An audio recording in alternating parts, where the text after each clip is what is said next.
Good evening everyone, আমি সোমনাথ পান্ডে এবং future গাইডের ইউটিউব চ্যানেলে আপনাদের সকলকে স্বাগত জানাই। থাম্বনেলে আপনারা ঠিকই দেখেছেন যে আমাদের ওয়েস্ট বেঙ্গল থেকে WBMCC তরফ থেকে সিট ম্যাট্রিক্স পাবলিশ করা হয়েছে আপনাদের সমস্ত MBBS স্টুডেন্টদের জন্য এবং BDS স্টুডেন্টদের জন্য।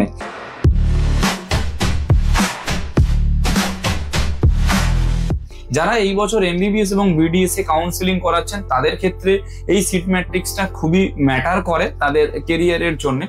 আমরা প্রত্যেকেই আশা রেখেছিলাম যে কোনো নতুন কলেজ হয়তো প্রথম রাউন্ডে আমাদের WBMCC সিট ম্যাট্রিক্সে নিশ্চয়ই দাখিলা দেবে, কিন্তু কোনো কলেজই WBMCC সিট মেট্রিক্সে ফার্স্ট রাউন্ডে অ্যাড হয়নি নতুন কোনো কলেজ। যেমন ধরুন আমাদের PKG বা SKS বা রানীগঞ্জ বা মন্দাকিনী, এইরূপ কোনো প্রকার কোনো মেডিকেল কলেজই কিন্তু ফার্স্ট রাউন্ডের সিট ম্যাট্রিক্সে তাদের নামটা নথিভুক্ত করতে পারেনি। তো যে সমস্ত কলেজগুলো ফার্স্ট রাউন্ডে রয়েছে সেই সমস্ত কলেজগুলো আগের বছরও ছিল, এবং ওই আগের বছরের কলেজগুলোর মধ্যে মাত্র দুটি কলেজে জগন্নাথ গুপ্তা এবং KPC, এই দুটি কলেজ ছাড়া বাদবাকি সব কলেজে তাদের NRI সিট কিন্তু ম্যানেজমেন্ট কোটাতে সারেন্ডার করে দেয়। আপনারা যদি একটু সিট ম্যাট্রিক্সের দিকে দেখেন, দেখবেন আমি সিট ম্যাট্রিক্সটা দিয়েছি। এখানে KPCর 30টা NRI সিট রয়েছে, জগন্নাথ গুপ্তার NRI সিট রয়েছে 10টা, বাদবাকি সব কটা কলেজেরই সিট কিন্তু ম্যানেজমেন্ট কোটাতে কনভার্ট করে দেওয়া হয়েছে।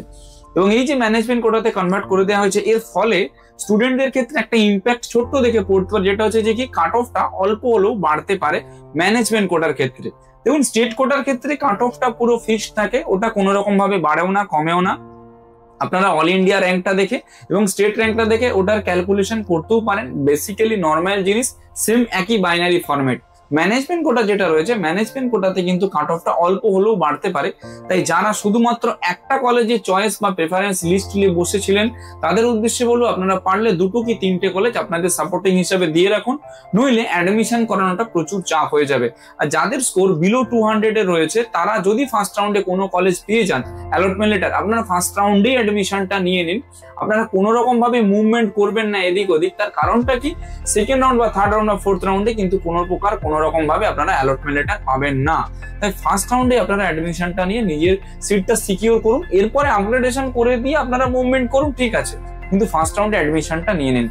অ্যাডমিশন রিগার্ডিং যদি কারো কোনো হেল্প লেগে থাকে, মানে 0.5% পর্যন্ত যদি জানার কিছু থাকে, আপনারা আমাদের কল বা হোয়াটসঅ্যাপ করতে পারেন। আমরা রয়েছি সর্বদাই আপনাদের হেল্প করার জন্য। এবং আমাদের 1:1 পার্সোনালাইজড কাউন্সিলিং রয়েছে, যেটা আমরা ফ্রি অফ কস্টে প্রতিটা স্টুডেন্ট এবং পেরেন্টসদেরকে প্রোভাইড করি। যদি আপনাদের লাগে আপনারা আমাদের কল বা হোয়াটসঅ্যাপ করতে পারেন। অ্যাডমিশন রিগার্ডিং কারো কোনো হেল্প লেগে থাকলে আমাদের ইনকোয়ারি করতে পারেন। ভিডিওটা কেমন লাগলো একটু জানাবেন, ইনফরমেটিভ বলে মনে হয় তাহলে সকলের সঙ্গে শেয়ার করে দেবেন। Thank you.